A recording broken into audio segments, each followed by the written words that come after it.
वडेट्टीवारला फक्त विरोधी पक्षनेता म्हणून बोलावं लागतं. विरोधी पक्षानेतापेक्षा विरोधी पक्षाचा एक गट नेता म्हणून, आणि विरोधी पक्ष असल्यामुळे त्यांना बोलावं लागतं. पण त्यांनाही समजून घेतलं पाहिजे की महाराष्ट्रही ज्यांनी खेळ केला, इतका मोठा लोकांचा जीव गेला महाराष्ट्रामध्ये, जे मास्टर माइंड आहे, कसाबच्या घटनेमधले मास्टर माइंड, 160च्या वर लोक मारल्या गेली. काही संवेदनशीलता असली पाहिजे व्यक्तीला. त्यांचं अभिनंदन करायला पाहिजे होतं प्रधानमंत्री मोदींचं आणि केंद्र सरकारचं, की राणाला त्यांनी आणलं आणि इतक्या दिवसाचा जो प्रत्यारोपणाचा प्रश्न होता तो सुटला.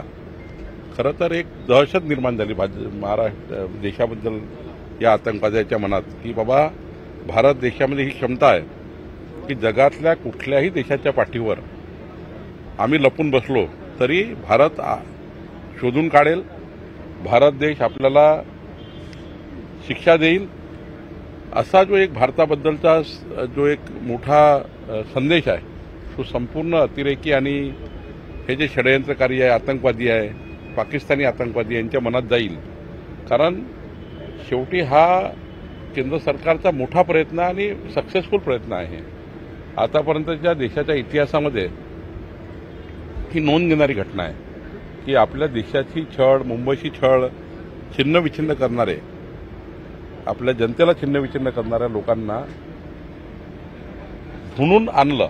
आणि त्याचं आता पुढचं आपल्याला माहिती आहे, कसाबला फाशी झाली आहे, हाही काही सुटणार नाही. त्यामुळे मला असं वाटतं केंद्र सरकारचं मी अभिनंदन करतो, माननीय प्रधानमंत्री मोदींचं अभिनंदन करतो.